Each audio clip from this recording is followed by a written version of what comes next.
made the first version about a year ago, and since then I keep iterating over them. I think I reached like 6 or 7 versions, and on each version I'm doing a couple of them.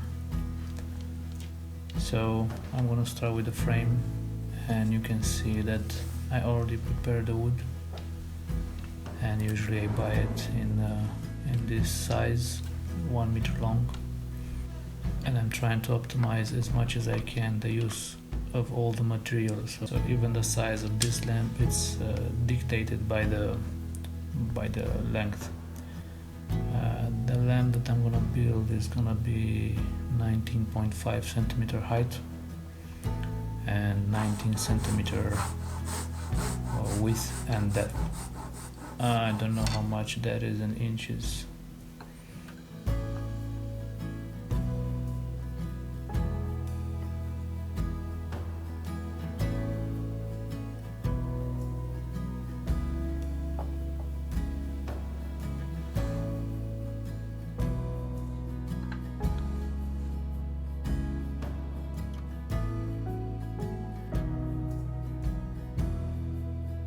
Once I cut them to size, I like to clean them. They have this drum sander marks, so I'll go with a smoothing plane. I'll go with this Veritas. I think this is the smallest one from them. I like because I can close the mouth, so even if I encounter some problem with the grain, the smoothing plane will take care of it.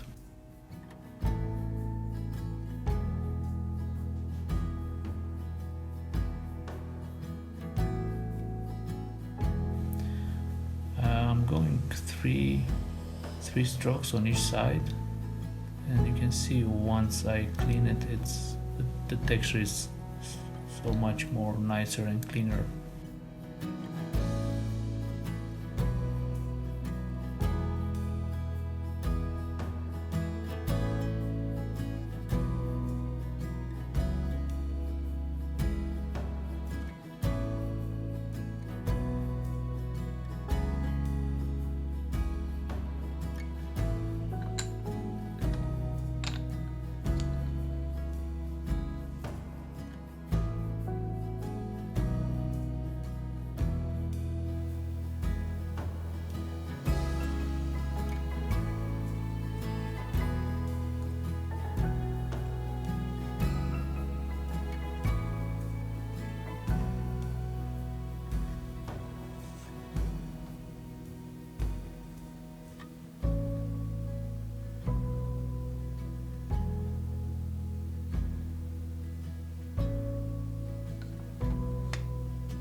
Once they are all brought to sizes, I'm gonna take one piece, and this is gonna be a test piece.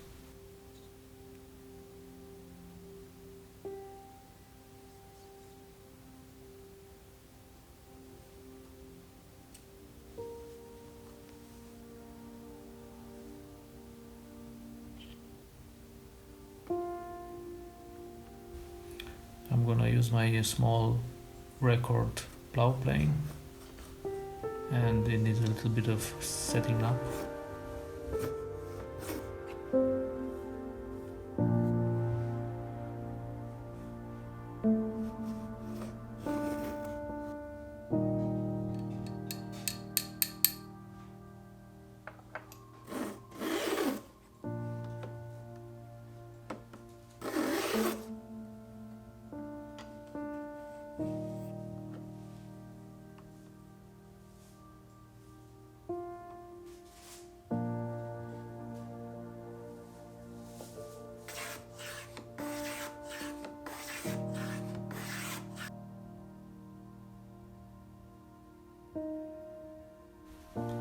keep going and measure and verify that I'm on the right track. There you can see I'm quite close to what I need. Both sides are equal.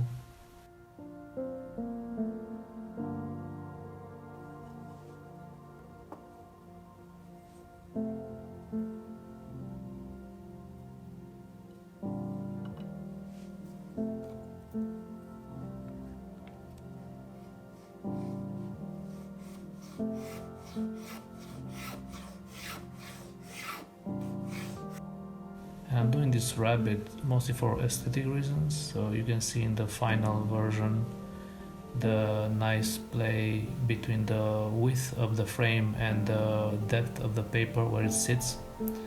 I think it looks very pleasant and it creates a little bit of mystery how it's made.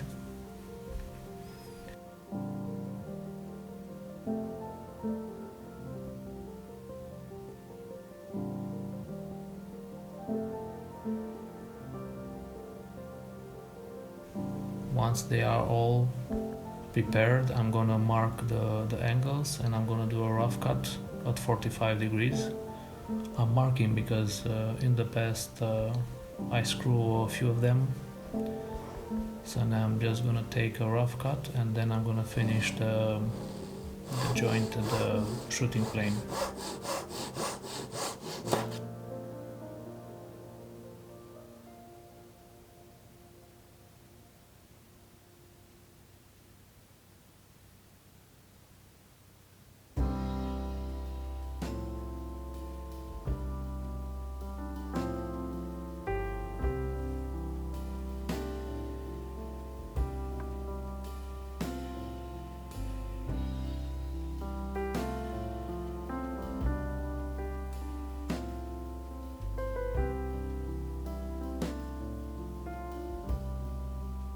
Also, I'm gonna use the marking gouge and make these little nicks that will act as markers for where do I need to go with the shooting plane.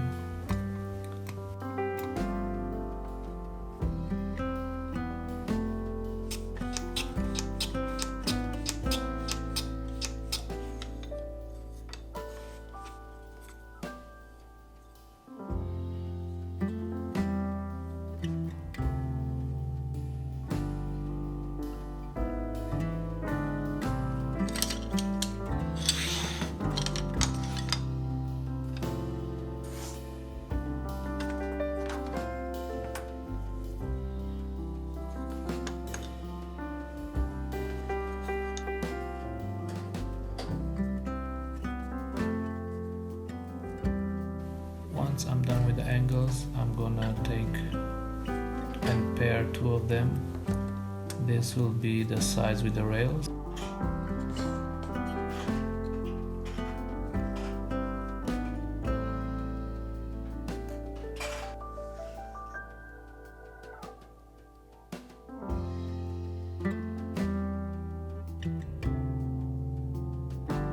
I've made a template. I'm gonna transfer this template on a piece of scrap, and that will make it easier to mark where the rails will be.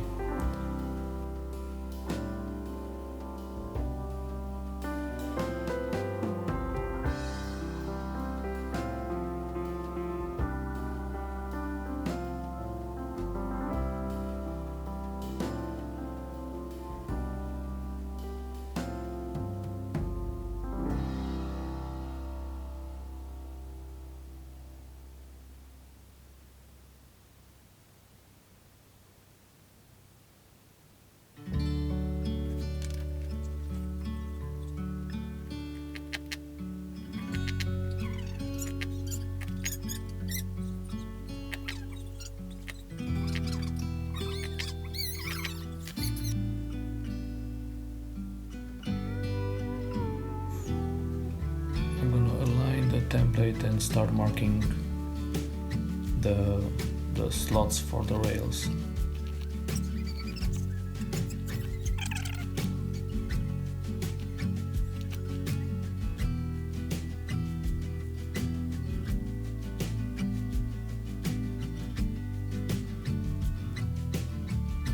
I'm gonna create sort of a depth stop, and I'm gonna use as a spacer this 3mm strip. This way, when I'm gonna do the cuts, they're all gonna be on the same level, and I don't have to worry about how deep I'm going with the cut.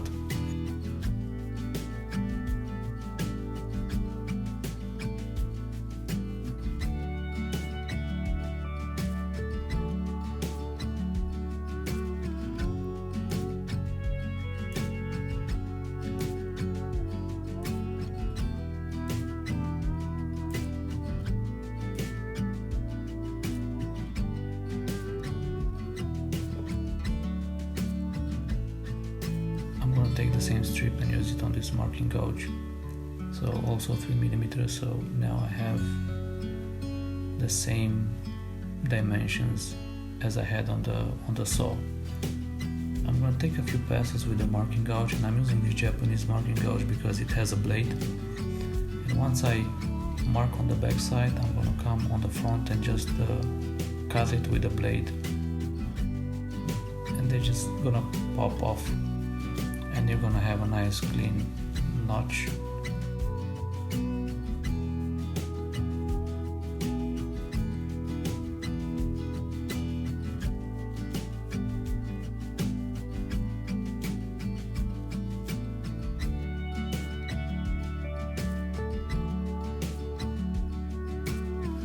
A few passes with the file will make everything even.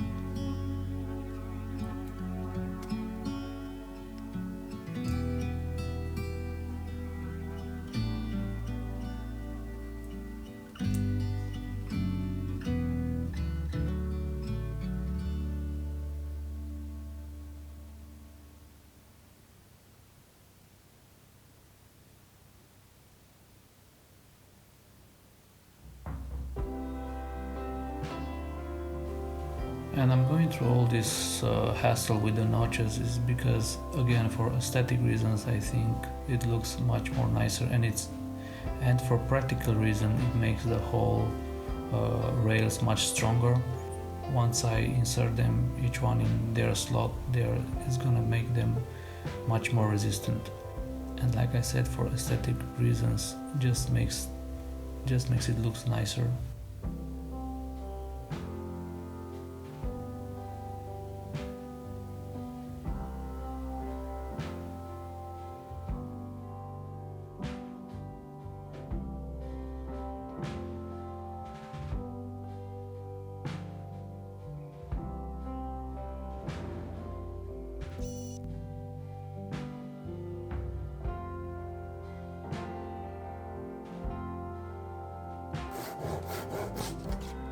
And keep in mind, if you are gonna have different pieces of wood and you cannot control, try to mix them, because if you have a couple of darker ones on the same spot, it will show on the final piece. And because this video it's almost 15 minutes, I'm gonna make a part 2, and don't forget to like and subscribe. And also I'm gonna make available the plans for the price of a coffee later on part 2. Thank you for watching.